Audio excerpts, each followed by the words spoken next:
Oi meninas, deixa eu dar uma passadinha rápida para vocês, como que eu comecei a fazer o artesanato, né? Como que eu entrei nessa onda de feltro, porque muita gente acaba perguntando, quer saber como que a gente chega em algum lugar fazendo alguma coisa. Então, eu resolvi passar isso hoje para vocês assim de uma maneira bem rapidinho. Eu sempre trabalhei com artesanato, sempre fiz. Quando eu era criança, eu com a minha mãe, ela ia fazer curso lá na igreja, no centro comunitário da igreja, e eu ia junto, e ali eu fiz trabalho em cerâmica, aprendi a pintar guardanapo, aprendi pintura em tela, aprendi uma série de coisas, porque eu sempre gostei de fazer. Foi minha mãe que me ensinou a fazer crochê, me ensinou a fazer tricô, sempre fui fazendo. É uma coisa que eu gosto, uma coisa que eu sempre mexi por gostar, né? E eu aprendi muito com a minha mãe. Minha mãe sempre foi muito autodidata também nessa coisa. Ela comprava revista, via pela revista, aprendia a fazer, costurava roupa pra gente, pra mim e pra minha irmã quando a gente era pequena. Então já tem essa coisa na família. Minha avó fazia roupa para minhas bonecas, porque eu sempre gostei de trocar roupa de boneca. Então já veio uma coisa de família. Mas assim, depois a gente cresce, eu fui trabalhar com outras coisas, fui fazer outras coisas. E um dia eu estava muito estressada no trabalho, que eu tava com a cabeça assim, maluca. E a psicóloga de lá falou, acha alguma coisa para você ficar mexendo, para você estar fazendo. E isso acontece com muita gente. E como eu sempre gostei, estava perto de um final do ano, isso no ano de 2007, era finalzinho de 2007, eu tinha uns feltros em casa que eu tinha comprado para fazer uma outra coisa que não tinha nada a ver. E eu sempre gostei muito de bordar. E eu fiz 5 corações com os feltros que eu tinha, com o que eu tinha de lantejoula e miçanga. E fiz para pendurar na bolsa, no chaveiro, né, na chave, alguma coisa assim, para dar de presente para essas 5 colegas de trabalho que trabalhavam ali comigo. E elas se encantaram, e outras pessoas que estavam ali por perto se encantaram também, que perguntavam quanto que eu cobrava para fazer. E dali eu fui fazendo, eu fazia, levava e vendia, levava e vendia. Quando eu vi, eu estava vendendo um terço do meu salário, eu já tirava só nessas vendinhas dentro de onde eu trabalhava. Foi quando eu resolvi fazer uma feira de artesanato lá na cidade onde eu estava, em Bauru, e lá precisava da carteirinha da Sutaco. Quem sabe o que é a Sutaco, né, que é a Superintendência do Trabalho Artesanal Comunitário aqui do estado de São Paulo. Fiz a avaliação da Sutaco e fui fazer as primeiras feiras. Eu vendia bastante na onde eu trabalhava. Na primeira feira que eu fiz, eu apareci lá com 100 peças desse mesmo tipo de coraçãozinho e tal, achando que eu ia abafar.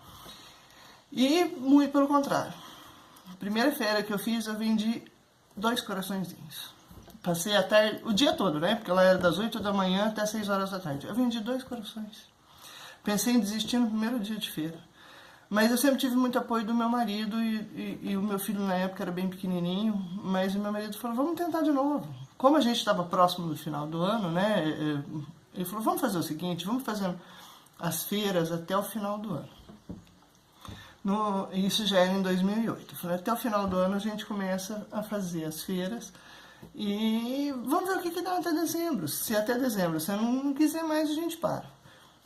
E assim foi. A feira seguinte eu já vendi... a primeira feira foram R$10. Eu lembro certinho, eu vendi R$10, 2 corações. A segunda feira já foi R$45. A terceira feira foi R$85. E daí pra frente as coisas foram melhorando. A gente foi mudando, foi mexendo uma coisa de um lado e do outro. Por isso que quando eu falo que a feira é uma lição imensa pra gente, como pessoa, como artesão, saber quem é o seu cliente. Eu confio em minha experiência, tá? Pela minha experiência. Eu acho que não adianta nada você criar peças, colocar numa internet e não olhar para a cara do teu cliente e não saber qual é o resultado disso. Porque às vezes você acha aquilo lindo. Eu cheguei a fazer uma peça que, do jeito que essa peça estava pronta, eu falei, gente, que coisa mais linda! Vai vender no dia. Levou 7 feiras para ser vendido. Então, e coisas que eu achava, ixi, eu vou colocar aquilo lá na feira, mas é para tampar lugar, porque senão vai ficar muito vazio. E, de repente, vendia na mesma feira. Então, a gente não sabe quem é o nosso cliente. O melhor lugar para você conhecer o teu cliente é feira, é bazar. Na minha cidade não tem feira, não tem problema. Pega meia dúzia de artesãos que tem na sua cidade, uma vez por mês, marca na garagem de uma delas. Faz um bazar. Monta lá, bazar de artesanato, faz um cartazinho, põe na padaria, no supermercado, na mercearia ali perto, convida os vizinhos, sai de porta em porta. Eu já fiz isso muitas vezes. E as coisas foram virando assim. Eu acho que a feira de artesanato é o lugar onde você consegue olhar de frente para o teu cliente, encarar as pessoas, você olhar no olho delas, porque muitas vezes as pessoas não precisam falar. Se ela gostar ou se ela não gostar, tá na cara da pessoa. E eu aprendi demais. Eu aprendi demais como lidar com as pessoas, como lidar com a crítica, a como lidar, eu gostei, tá bonitinho. O tá bonitinho quer dizer que tá horroroso, tá na hora de mudar, tá na hora de mexer, tá na hora de trocar, de pensar em coisa nova, independente do que você for fazer. Eu sempre trabalhei com feltro, porque é o que eu me adaptei. Mas não quer dizer que eu só fiz feltro nessa vida, eu tentei de um tudo. Então pode ser com o que você estiver fazendo, é com caixa, com scrapbook, é com patchwork, com o que você estiver fazendo. Ouça o teu cliente cara a cara. Olhe, mas ouça com o coração aberto. Muitas vezes ele tem coisas para dizer que você precisa ouvir, não é o que você quer ouvir, mas o que você precisa ouvir para você mudar. A partir daí é que as coisas começaram a mudar. Eu consegui entender para qual público eu ia vender. Para quem é o meu público? Muitas vezes eu achava que o meu público era um e ele foi mudando. Com o passar do tempo ele foi mudando, porque eu fui me adaptando às pessoas que gostavam daquilo que eu fazia.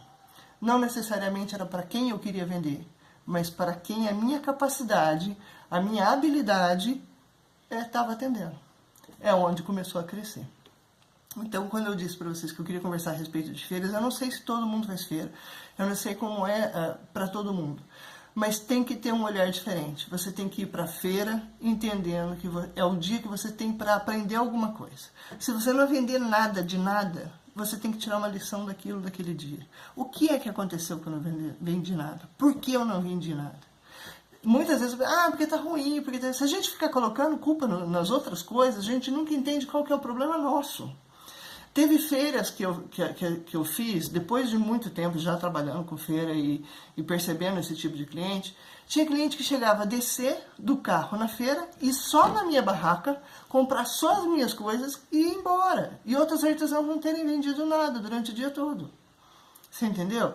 É chegar ao ponto de entender que quando a gente não está vendendo, a culpa não é do cliente, não é da economia, não é do dinheiro que não está circulando, não é do fulano que não tem dinheiro. A culpa é do que nós estamos fazendo. Porque o que a gente vende não é uma peça. A gente vende uma necessidade que o cliente tem, ou um valor que ele dá, uma lembrança que vem para ele. Que nem eu que trabalho com feltro, tem muita gente que... Nossa, eu lembro disso quando eu era criança. E acaba comprando pela lembrança que ela tem da época que ela era criança. Entender o teu público. Quem é o teu público? Quem é a pessoa que vai comprar de você?